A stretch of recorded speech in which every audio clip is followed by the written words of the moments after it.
আলহামদুলিল্লাহ, আপনাদের দোয়ার কারণে গলা ভাঙ্গা, তারপরও কোরআন এমন একটা জিনিস, সকলের দোয়ার কারণে সবকিছু সম্ভব।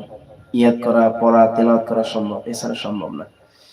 কেননা কারণ মুখস্থ করার শক্তিও নাই, বলা তেলাওয়াত করার কোনো শক্তি নেই। আল্লাহ পাক রব্বুল আলামিন যদি মুখে জোর না দেন, জান কমিউনিস্টে সবাই তাড়াতাড়ি 10-এর মধ্যে শুয়ে পড়বে। কষ্ট নিয়ে যান। আমরা সকলে এদের জন্য দোয়া করব। আলহামদুলিল্লাহ, বন্ধ করে দাও। হ্যাঁ, তাড়াতাড়ি তাড়াতাড়ি, সময় কম কিন্তু। জিম বসে রয়েছে কথা।